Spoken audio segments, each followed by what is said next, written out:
কি গো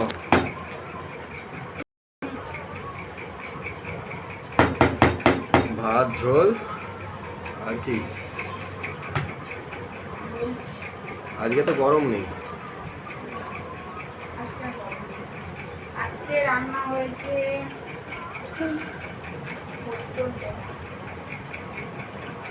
অনেকদিন ধরে আমাকে বলছে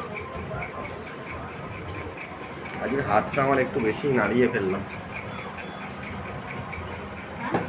আজকে হাতটা বেশি নাড়িয়ে ফেললাম। তোমার বন্ধুদের ভিডিওটা পছন্দ হবে কিনা জানি না। আচ্ছা, তারপরে হয়েছে তোমার ঝোল, সবজির ঝোল, ঝিঙে, আলু, পেঁপে, তারপরে পটল দিয়ে একটা সবজির ঝোল। ঝোলটা করার একটা কারণ আছে।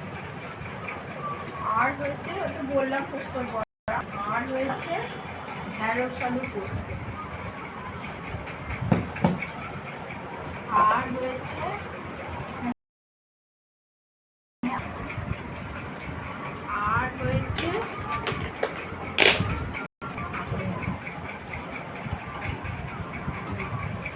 এই হয়েছে আজকে আমাদের দুপুরবেলাকার লাঞ্চ রেসিপি। এটা বাবুর খাই।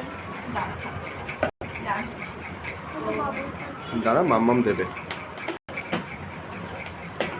তোমার আজকে মেনুগুলো খাবে ঠিক আছে, শুধু ওই ঢেঁড়স আলু পোস্তটা আমি খাবো না। তো বলতে পারতে ঢেঁড়স আলু পোস্ত তো লোকে খায়। না, ওটা আমার কেমন ঢেঁড়সের তরকারি মনে হয়। আর ঢেঁড়সের তরকারি আমি খাই না। তো বলতে পারতে করতাম না।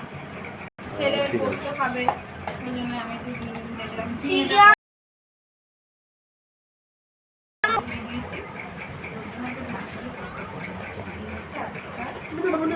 তো বন্ধুরা তোমরা শুনে নিলে। এই যে একে একে দাঁড়াও, একে দেখো, এই যে এদিকে তাকা। তোকে যে বারণ করলাম পাঁপড়টা খেতে, তুই নিয়ে শুরু করে দিলি, আর কৌটোটাও ভালো করে বন্ধ করলো না। তো বন্ধুরা এই রেসিপিগুলো তো তোমরা শুনলে, সুদীপ্ত খুব একটা যে মনোমতো হয়েছে তা কিন্তু নয়, কিন্তু আজ নিরামিষের দিনে অনেক রকমই রান্না হয় আইটেম, কিন্তু আমার ছেলেটার শরীরটা ভালো না, কাল থেকে ওর শরীরটা খুবই খারাপ হয়েছে। না, ঝোল পোস্তর বড়া পাঁপড় ভাজা ঠিক আছে, কিন্তু ওই মিডিলে ঢেঁড়স আলু পোস্তটা বড্ড ব্যাপারটা ঘেঁটে দিয়েছে। জানি না, আমার ভীষণ ভালো লাগে। তাহলে বলতে পারো আমি আমার জন্যই করেছি, তো আমি তো এতটা খাবো না, দেখা যাক এটা আবার কতদিন বাদে ওঠে। আমি যদি একা খাই এতটা তো আমার পক্ষে খাওয়া সম্ভব এই এক সপ্তাহ চলে যাবে। 4 দিন ধরে আমাকে খেতে হবে। হ্যাঁ, ওটাই এক সপ্তাহ ধরে খাও। তো সেই কারণেই আমাকে এটা এখন চালিয়ে যেতে খুবই কন্টিনিউ, এটা চলেই যাবে। হ্যাঁ, চলেই যাবে। সেই জন্য আর বললো থাক, এটা আমার ব্যাপার, আমি কি করবো। যা খুশি হোক, ওয়েদারটা ঠান্ডা হয়েছে, এটা সব থেকে ইম্পর্টেন্ট। হ্যাঁ, আর তোমাদের রেসিপিগুলো আছে কেমন লেগেছে অবশ্যই আমাকে কমেন্ট সেকশনে কমেন্ট করে জানাবে।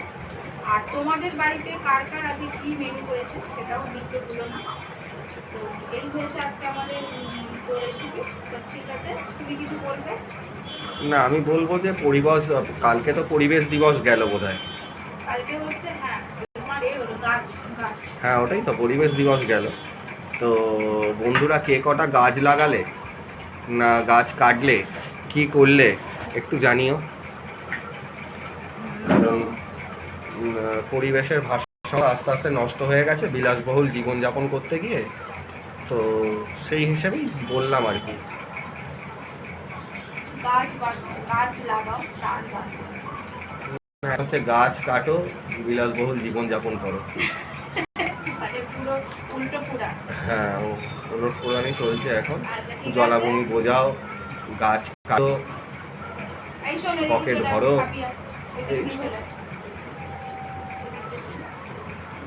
তো ঠিক আছে বন্ধুরা, আজকে মনে হচ্ছে আমার কর্তামশাইয়ের কথা বলতে খুব একটা ইচ্ছে করছে না, আর কোনো কাজকর্ম নেই, বিশেষ টেনশনের মধ্যে আছে, সেই কারণে হয়তো কথা বলতে চাইছে না। ঠিক আছে, আর একা একা তো এতদূর ভিডিওটাকে নিয়ে করা যায় না, তো সেই কারণেই আজকে ভিডিওটা আমি এই পর্যন্তই রাখলাম।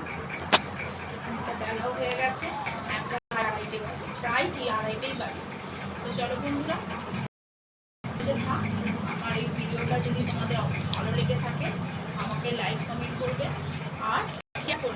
অবশ্যই 5 জনের সাথে তোমার বন্ধুদের সাথে শেয়ার করে দিও। আর এই ভিডিওটা যদি ইউটিউব থেকে দেখে থাকো, আমার YouTube channel blog with movie থেকে সবাই একটা লাইক কমেন্ট করে সাবস্ক্রাইব করে পাশে থেকো। আর ফেসবুক পেজ থেকে যদি কোনো বন্ধু দেখে থাকো, আমার ফেসবুক পেজ অবশ্যই একটু ফলো করে লাইক কমেন্ট করে পাশে থেকো। তো আবারও আসছি পরের ভিডিওতে, সবাই সুস্থ থেকো, ভালো নিজের পরিবারে খেয়াল রেখো। আমার ভিডিও দেখতে দেখো, চলো বাই বাই।